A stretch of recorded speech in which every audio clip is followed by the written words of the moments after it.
been talking about invitations and this idea of you tens of thousands of hours of experience. And there's something else that's come to light, I guess, in the background of the filming of this project, which is your way of inviting a woman when... So, for example, Rich might invite a girl on a date and she's kind of like, oh, no, I can't really do it right now. Yeah. And that you have a way Never of... had that. As an example, using you as the learning guy. And but you have a way of speaking to a girl on the phone and putting an invitation to her that can Interesting, yeah. change her mind. And you've said a few different people have come here in the past and you've said, give me the phone, give it to me, and let me talk to her for a minute. His girl. Yeah. And he's like, well, because I can hear him on the phone going, well, we're having some drinks here, we're having some fun here. It's like, maybe you want to come over here, and I'm like, and okay, I understand. Yeah, I can hear that. I'm like, give me that phone. Give me. So like, just to back it up, he's inviting her to do something. Yeah. Energy's not fully there. Her energy's not fully there. Yeah, she's like, oh no, I'm kind of tired. Looks like it's a failed phone call, failed. And he's invitation. trying to convince her to come. Yeah. And I was like, give me the phone. What's your girl's name? Marianne, listen, this is Zan. I'm friends with Jordan. And we're sitting at a table here, and we would like you to come. We're having some wine, and we'd like you to come. Come see us right now. And I can't tell how many girls say, oh, okay, I'll come. So for him, I did it for my buddy. This girl is not like, it's kind of like, I don't know, come over. So what are the principles of that? Like, why is it that when you take the phone off the guy, you can convince his girl to see him? Because as everything I've ever said from the beginning of this filming, from the beginning of this book, everything to me is obvious. That it should be the way the world is. And I say that in my voice. It makes complete sense to me that you would come here now. That's how I see the world being arranged. She can choose something else and say, no, it doesn't make sense to my world. Right? So I say everything with an assurance that this is the best thing that could possibly happen, and I say that in my voice. It makes sense to me. It makes sense to me. When I'm talking to a girl and say, you know what? You should be my lover. How come you're not my lover? I don't even know you. How come I never saw you before? It makes sense to me what I'm saying. That's aligned with my worldview. It's not a trick. I'm not trying to say something. I'm trying to convince you. Right? I would like to see you again. That makes sense to me. That's why I can make statements and not questions. Would you like to get together sometime, or would you like to see me again? That's a question. That's a question of what? I'm just saying what I would like to have happen. I'm announcing with statements. You know what? In my worldview, the way I see the world going arranged is I would like to see you again. Boom. The girl on the phone, you know what? You should come because that's how I see it. And there's no command in that. There's no frustration if she doesn't. I said something strong. I would like it this time, and it could be that she wants something different. So she has all full autonomy to roll out, as I always say. But I don't ask questions and would you like to? Well, he's doing that on the phone.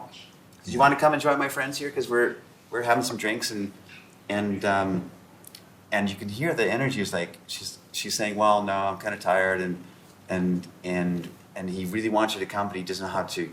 But he's asking a bunch of questions, and I say, listen, give me your phone. Hello, you don't know me. This is Ann. I'm friends with so and so. We're having drinks. We would love you to come. Statements.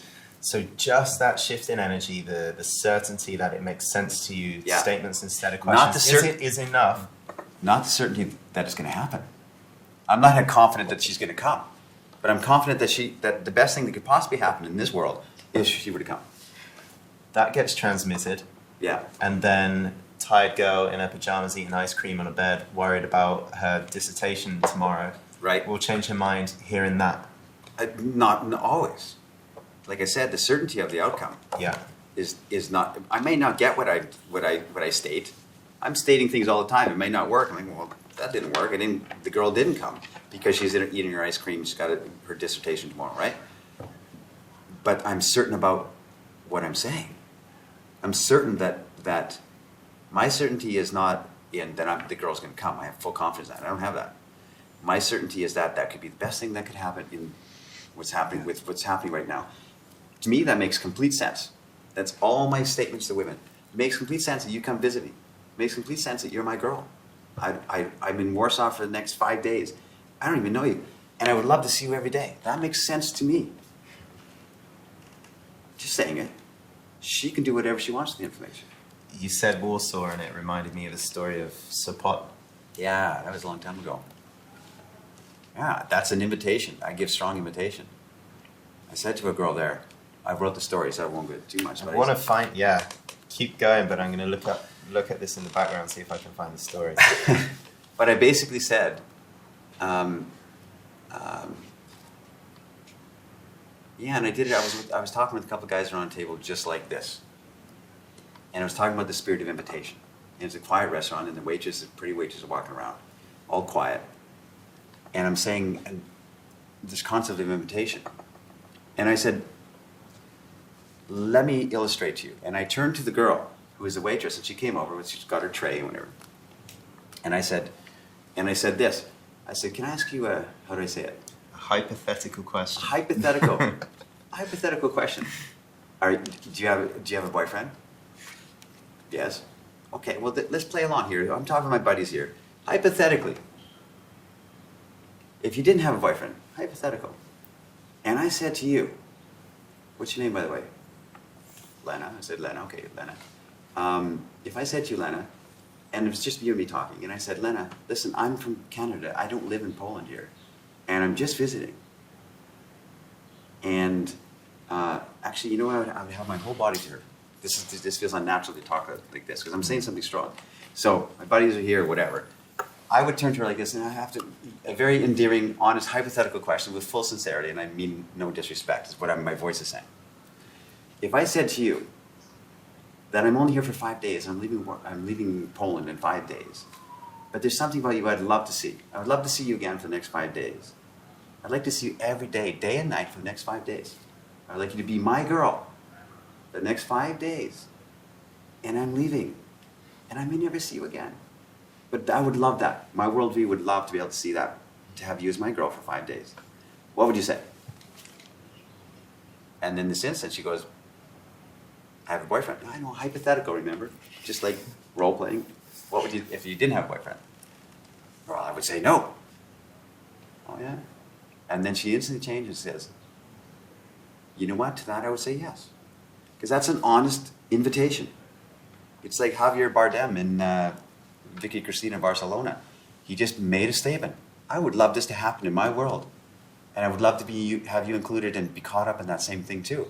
And the one girl's going, do you think we're just these cheap American tourists you can pick up anytime you want? Oh, it just seems to make sense in my world. No apology, no defense, no, I didn't mean it like that. He said, yeah, that's what I meant. And the other girl goes, wow, thank you. What a refreshing, honest thing to feel.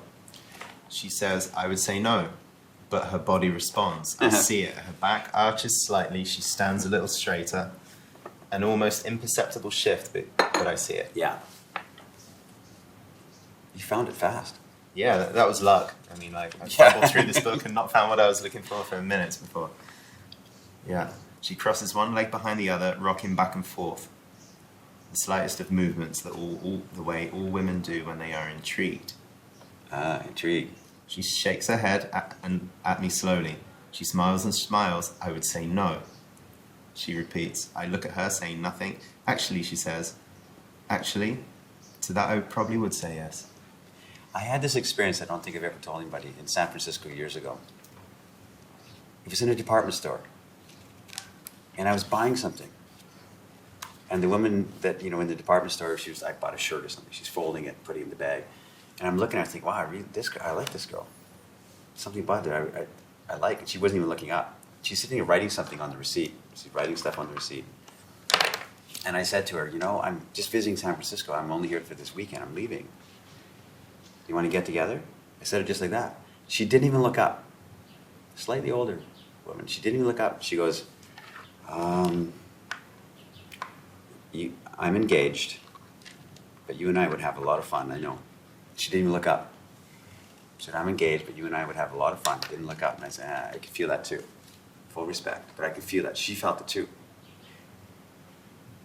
That's a powerful thing. You and I would have a lot of fun, is what she said. I said, I get it. That's good enough for me. I'm good. Connection there. untrammeled. What she's saying is like, I'm engaged, I'm in love with my guy. In another time and place, I would instantly accept whatever invitation you just said there. Which is good for me. To have that knowledge that in another time and place, it's almost like that is more important than actually getting that girl to come spend the weekend with me. Just the knowledge that the way you see the world, this is interesting. Just the knowledge that the way you feel and see the world is seen by someone else too. That you're not wrong in your intuition. You said that's a great thing, man. That's powerful. That is powerful to me. That is more like that's more important to know. Like circumstances, she could have a husband, she could have whatever, and you're not trying to violate that. I didn't know she had a fiance, right? So I'm putting a strong energy to her and a strong invitation to like, I'm leaving this. I'm here for the weekend only, and I would like to see you. You know that, right? And she's writing. That's powerful. Just the knowledge that that's in line with the way I think the world should be, and she recognizes it too. That's cool. In the next chapter, we'll talk about this idea of love and attraction being symmetrical. Okay, yeah. And I totally get what you're saying, because like growing up, I would have crushes on girls and ask them out, and they would say no. And then it's almost as if you're asking for a leap of faith here, that we take this leap of faith and presume that love and attraction are symmetrical. And in moments I've had like that, if I really fall for a woman, if I'm feeling a lot for her, and I say so, I've got, on the one hand, this belief that I really want to have and want to stick to, which is love is symmetrical, I'm acting here, and it's something true, I feel it, I hope that it's true, and she feels it too. But also a lifetime of experience saying, actually, no, you've fallen in love before and it hasn't worked out. And like that battle of these two different perspectives are at play. And every time a woman agrees and she says, well, it's impossible for me right now, but I feel that too. And we both know, it's like, finally I know that I'm not crazy. Yeah. It's not going to work out, but I'm not going mad over here. Exactly. Yeah. It's a confirmation of your gut, of what your intuition is saying. It's a confirmation that I don't know how else to say it. But I love the way you phrase it was, it's a leap of faith, because that's what it is. Everything I do is a leap of faith. I talk about assumptions. We start with this bad set of assumptions that I'm not tall enough, so this girl's not going to like me. Or I'm not good looking enough, or I'm not rich enough, or she's too, the set of assumptions. And I start with it by choice, by conscious choice to say, no, that assumption doesn't serve me. I'm going to make a better assumption that she's going to fall in love with me, and she's lonely, and she hasn't had a boyfriend for 6 months. I don't know. I'll make up a story about her that makes me feel better. And it's a leap of faith. Take a leap of faith in that. You know what it is? It's like every time I fall in love and speak it and she loves me too, it's a reassurance of that gut feeling. Every time I stay in contact with the girl who's being bitchy behind me, but I can feel something, and 2 hours later she opens up and we get together, it's another signal from the world that actually I can trust my gut. There you go. Perfect. It's like a belief in yourself. Yeah, that's why I have a lot of surety when I'm speaking to women. Not sure about the outcome, like I said, but sure about what I'm saying, that it's aligned with, it is certainly aligned with my worldview and my gut. The other thing that sticks out a lot in this conversation to me is this art, or this decision to stick with something. So you say these strong things to the girl in Poland, the waitress, and she shakes her head, and her body adjusts a little bit, and you see it, and then you can stay silent. Yes. And wait. No convincing. It's not like, oh no, I was being really confident, but I didn't really mean that, and you don't back out of it. Right. It's almost as if you say the strong thing, she says no, or say the strong thing, she's like, whatever, but you stay put, and there's something that time and stillness and waiting allows that little seed to grow a little. Because it's like the girl saying, I don't like you at all. And yes, you do. And I don't have to say another word. I can sit silent and I can smile. Yes, you do. Yes, you do. You're still here. And I'm good. I'll now start talking to Owen. Hey, Owen, so how are you doing? And she's right there pretending to stew.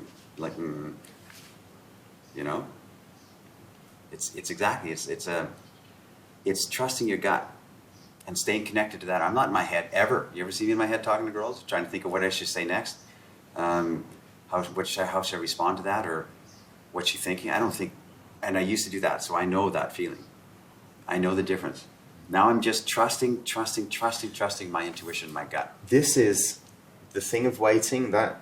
That's tension. Yeah. It's that's strong you say tension something, here. but it's not tension in the sense of I say something to you and then I'm going to close in and wait for you to choke. Yeah. But it's tension in the say that I say something strong, then I lightly go over here. Because the tension is building. That's good. You don't have to tend to that garden. Things been watered over there. You know what I mean? You don't have to keep going poking around looking for a weed. It's like, that's good. Now I can talk to Owen here because this is not going anywhere.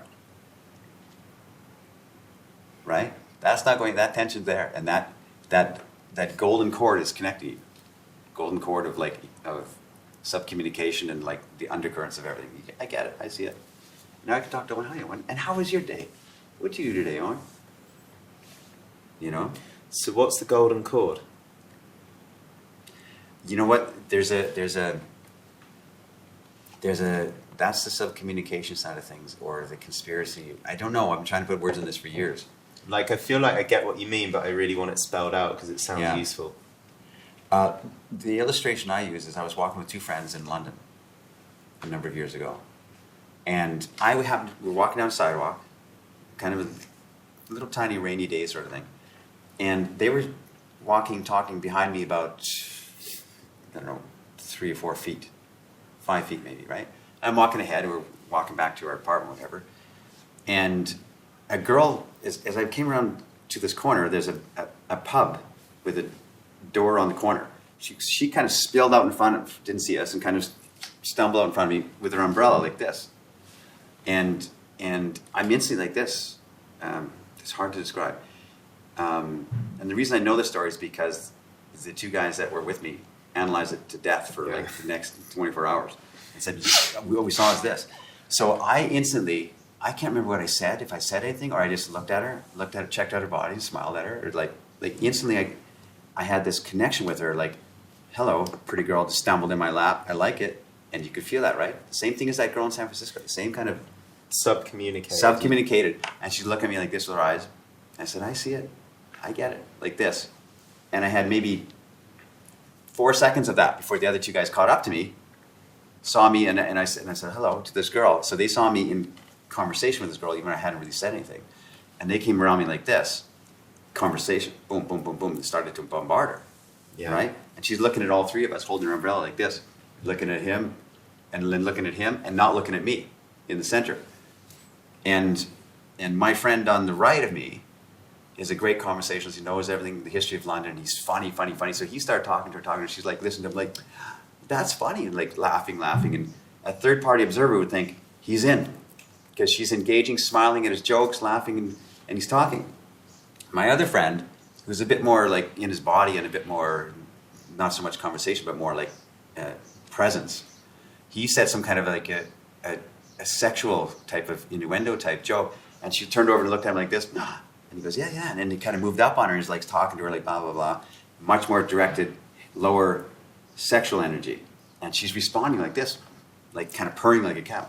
She likes him even more. It would seem a third-party observer would watch that and think, well, I thought this guy was in because he's great conversation. She's smiling, laughing. But now this is much more in her body, and she's responding in that way. And I'm in the middle the whole time, just listening to him laughing, observing the whole thing, but kind of looking down the street. I wasn't even looking at them. I was just laughing, step back a step or two, and watching the girls walk behind the street. Hello, girls, I like this. And I kept checking with her. Never said 2 words to this girl.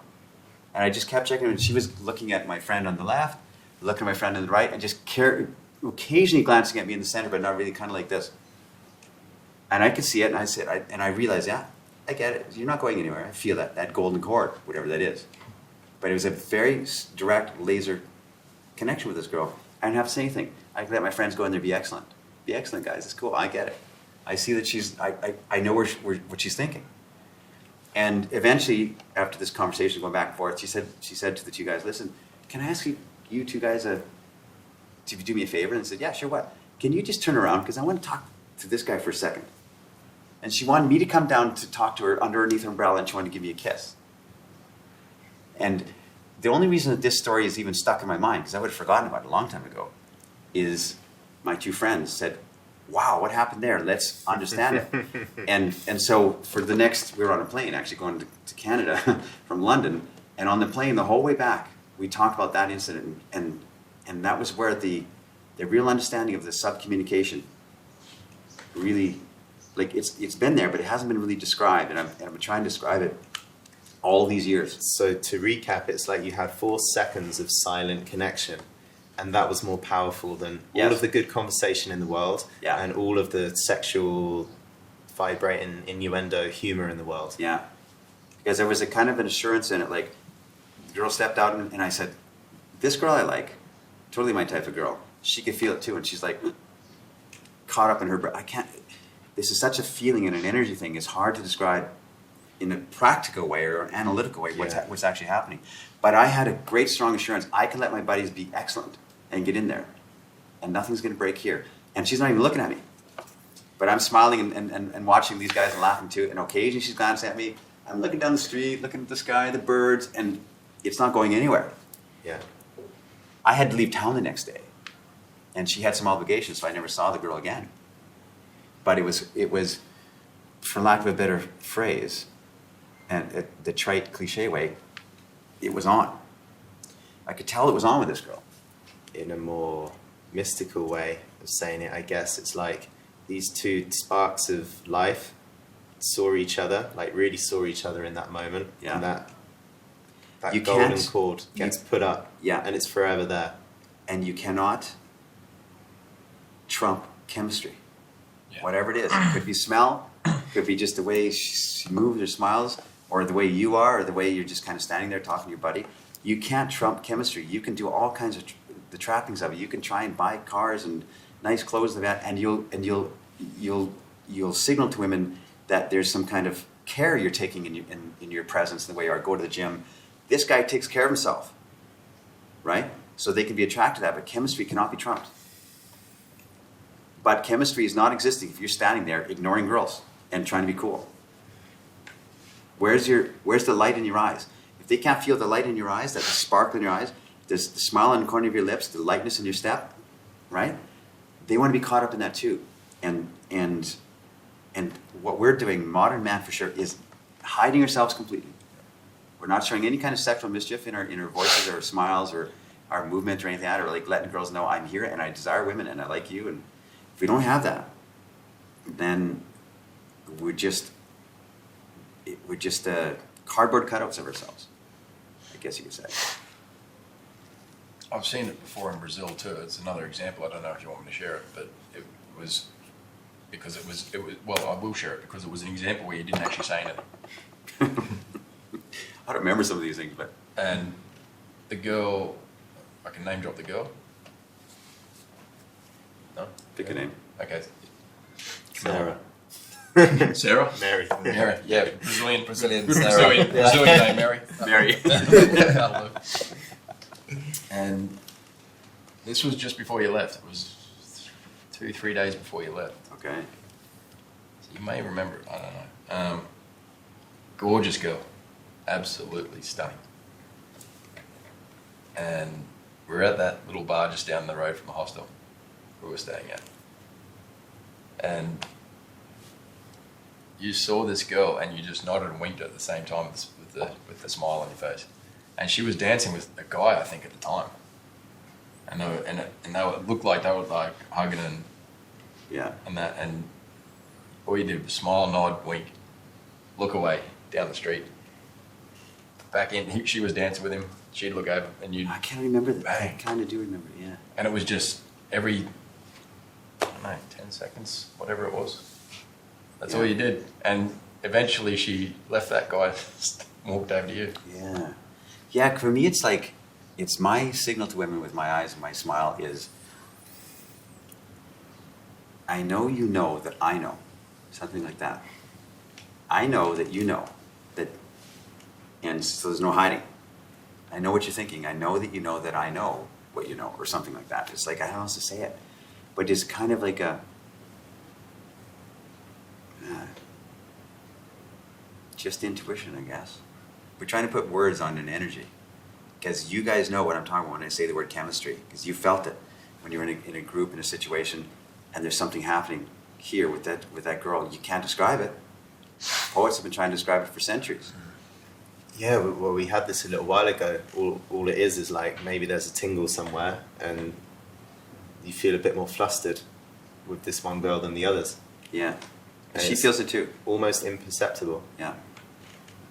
I think to get poetical, I know the exact quote, but it's like Shakespeare in Romeo and Juliet, which is that moment you've seen the film, they're completely across the room. Yeah. But he phrased something like, I smiled and you smiled because you knew. It was something like that. Yeah. It was that kind of energy of no words are needed because we already Exactly. know. We already know, we feel it. You can feel it and I can feel it. And I'm acknowledging to you Yes. in a public, not a public way, but in an open way to you that it exists. There's no hiding, no games, no denying the chemistry. I feel it, you feel it, and I'm letting you know that I feel it in that chemistry. That's what it is.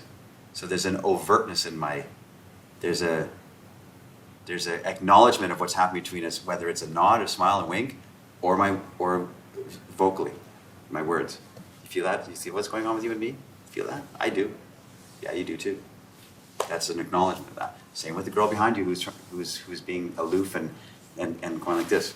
You could feel a connection there. You could feel the chemistry was there. And so you just keep announcing it. Yeah, I get it. I see it. And I see you too. She's still hanging around you. She could have walked across the bar, right? That's a self-validating kind of a thought right there. Right? Mm. She's not captive there.